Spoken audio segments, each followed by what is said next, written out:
है माल इफिशेंस। माल इफिशेंस का मतलब समझते हो? माल इफिशेंस का मतलब होता है हार्म, और नन का मतलब नहीं, नॉट हार्म, मतलब मरीज को हार्म नहीं पहुंचाना है, ठीक है, ये कह रहा है। इसमें क्या कह रहा है? Don't harm the patient. Example समझते हैं कि nurse double check medication dosages to prevent a medication error that could harm the patient. एक नर्स जो है वो क्या कर रही, दवा देने से पहले 2 बार चेक कर रही है।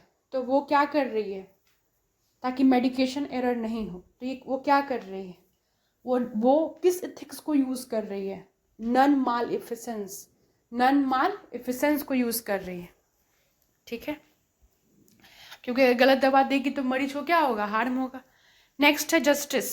जस्टिस का मतलब सिंपल, इक्वालिटी की बात हो रही है कि ना ही कोई कास्ट, ना ही कोई जेंडर, ना ही कोई रेसेस, ना ही कोई उसका स्टेटस देख के, ना ही उसका सोशियो इकोनॉमिक स्टेटस देख के, किसी भी चीज़ को देख के आप उसका इलाज नहीं करोगे। आपके लिए सब इक्वल है, ठीक है।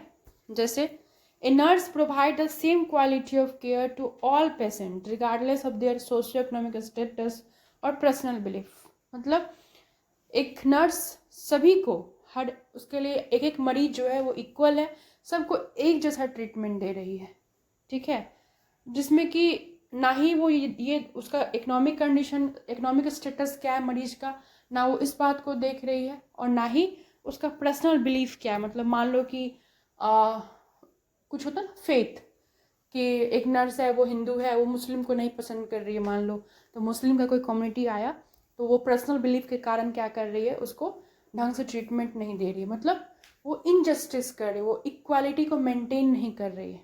ओके, आई होप आपको समझ आ गया होगा। या फिर एक और एग्जाम्पल हो सकता है कि जैसे कि 3 नंबर और 4 नंबर और 5 नंबर, 3 नंबर पे बहुत हाई लेवल का मरीज था और 4 और 5 नंबर का थोड़ा मीडियम था। आपको इंजेक्शन देना था, दवा ववा देना था 4 नंबर 5 नंबर को पहले, और उसके बाद फिर 3 नंबर वाले को। आप दवा लोड करके गए 4 या 5 नंबर को देने के लिए, उतने में 3 नंबर का मरीज आपको बेड नंबर बुला लिया, आप ही गप्पे लड़ाने लगे और फिर उसका ट्रीटमेंट करने लगे, ठीक है। यानी कि आपने क्या किया? इनजस्टिस की, आपने जस्टिस नहीं किया, ठीक है। नेक्स्ट समझते हैं Fidelity. What is the meaning of Fidelity?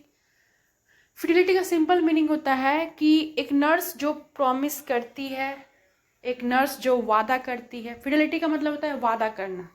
क्या होता है? वादा। जो वादा किया है वो निभाना पड़ेगा, वही चीज़ है। एक नर्स ने जो भी वादा किया है, एक नर्स ने जो भी प्रॉमिस की है, जो भी कमिटमेंट की है, जो भी क्या कह सकते हो, एक और वर्ड आता है इसमें, कमिटमेंट, हाँ एग्रीमेंट, एग्रीमेंट की है, ये सारी चीज़ें आती हैं। 3 वर्ड याद रखना, प्रॉमिस, एग्रीमेंट और कमिटमेंट। मतलब तीनों का मतलब क्या होता है? वादा करना। तो फिडेलिटी का मतलब वादा करना। नर्स ने जो वादा किया है वो उसको निभाना है, ये इथिक्स के अंदर आता है। जैसे a nurse follow up on a patient pain management plan as a promised ensuring they can receive the care they were assured. मतलब एक नर्स है, वो क्या कर रही है? पेशेंट के पेन मैनेजमेंट पे काम कर रही है, और वो प्रॉमिस की है कि हाँ मैं पूरा इंश्योर करूँगी कि आपको क्या हो जाए, आपका पेन ठीक हो जाए। और वो प्रॉमिस कर लिए, उसके बाद जब वक्त आ रहा है उसको मेडिकेशन देने का तो टाइमली मेडिकेशन नहीं दे रही है, ठीक है। मतलब उसने जो प्रॉमिस किया वो उसने निभाया नहीं। या फिर एक छोटा सा बच्चा था, वो बड़ा सो नहीं रहा था, तंग कर रहा था, नाइट ड्यूटी थी, आप भी नहीं सो पा रहे थे, तो आप बोले कि सो जा, सुबह कल समोसा खिलाएंगे।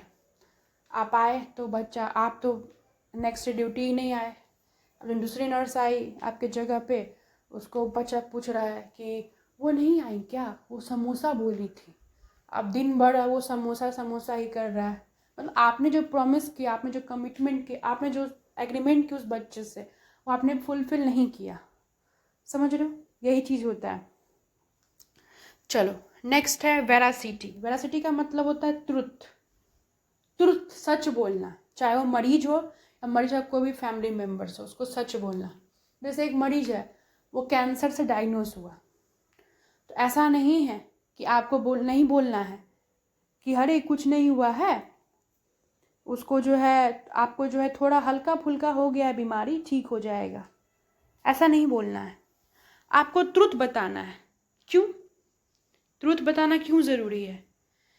क्योंकि हो सकता है ना कि मान लो मरीज जो है उसने कोई इंश्योरेंस करवाया होगा, कोई पेपर है, कोई प्रॉपर्टी है, आप बताओगे नहीं तो ये सारी चीज़ें जो उसके पास सीक्रेटली जो रखा हुआ है वो भी तो लॉस्ट हो जाएगी ना। आप उसको बता दोगे तो वो अपना आगे जो है उसको बता सकता है, या फिर कुछ भी बातें हो सकती है। इसलिए ट्रुथ बताना है हमेशा पेशेंट को या फैमिली मेम्बर्स को, समझ रहे हो? ट्रुथ बताना जरूरी है, लेकिन ट्रुथ बताने का तरीका होता है। ये नहीं कि डायरेक्ट जाना है और बोलना है कि आपको कैंसर हुआ है, ऐसे नहीं बोलना है। एक वे में बताना है। जैसे हाँ, आपके पास, जैसे कि आपके पास टाइम कम है क्योंकि आपको कैंसर डायग्नोज हुआ है, इसका मतलब ये नहीं है कि आप चले जाओगे। इलाज है हमारे पास, हम इलाज कर देंगे, घबराने की ज़रूरत नहीं है। आप पहले पेशेंट नहीं, इससे पहले भी लोगों को कैंसर हुआ है, ठीक है? आप ठीक होने की पूरी संभावना हो सकती है, या पूरी कोशिश करेंगे, ठीक है? बाकी आगे का रिजल्ट आई होप अच्छा ही होगा, ठीक है? इससे क्या होगा, मरीज थोड़ा सा बेचैन कम होगा, मतलब उसके अंदर थोड़ा उम्मीद जगेगी कि नहीं कुछ हो सकता है, ठीक है? डायरेक्ट नहीं बोलना है, या फिर झूठ भी नहीं बोलना है कि छोटा मोटा बीमारी हो गया। जो डायग्नोस हुआ है वही बताना है, ठीक है? और एग्जाम्पल लेते हैं।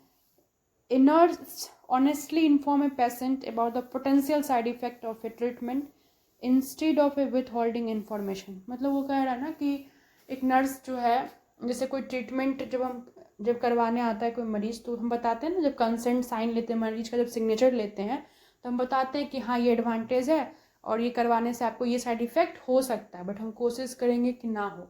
मतलब वो आप क्या करो, सही बता रहे हो, तो आप किस एथिक्स को यूज़ कर रहे हो, वेरासिटी को, ठीक है? नेक्स्ट है कॉन्फिडेंशियलिटी, मतलब कि मरीज का जो भी प्राइवेसी है उसको प्रोटेक्ट करके रखना। This is called confidentiality. चलिए, मतलब कि ऐसा नहीं कोई भी हॉस्पिटल में आया आपसे मांग लिया कि फलना है क्या है हॉस्पिटल में, उसका जो भी बायोडाटा फलना चलना जो भी आपने लिया है वो सब आप उसको दे दिए। नहीं, आप किसी भी अनऑथराइज पेशेंट, मतलब जो भी व्यक्ति पर्सन है उसको आप नहीं दे सकते हो। हॉस्पिटल में अगर आप हॉस्पिटल के अंदर जो भी डाटा ली जाती है वो विदाउट हॉस्पिटल के सीनियर परमिशन, आपके जो सीनियर्स हैं उनके विदाउट परमिशन से आप सामने वाले को अनऑथराइज पर्सन को नहीं दे सकते हो, समझ रहे हो?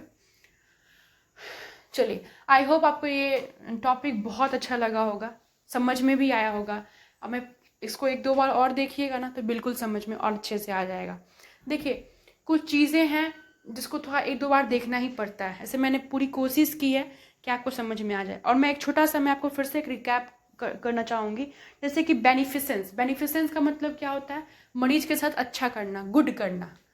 अगर आपको कभी भी गुड वर्ड आए या बेनिफिट वर्ड आए तो समझ जाना कि वो कौन सा एथिक्स की बात कर रहा है, बेनिफिसेंस की बात कर रहा है। वेरासिटी मतलब ट्रुथ, अगर ट्रुथ की बात हो रही है इसका मतलब समझ जाना कि वो किसकी बात हो रही है, वेरासिटी की बात हो रही है। अगर कहीं पे प्रॉमिस, एग्रीमेंट या फिर क्या बोलते हैं फेथफुल की बात होगी तो फिडेलिटी। ऐसे प्राइवेसी की बात होगी तो कॉन्फिडेंशियलिटी, ठीक है? तो आई होप आपको, और ये तो आपको पता ही है ऑटोनॉमी, जब भी कभी सेल्फ डिसीजन की बात होगी तो ऑटोनॉमी। तो आई होप आपको ये वीडियो अच्छा लगा होगा तो सपोर्ट कीजिए, लाइक कीजिए। Thank you so much.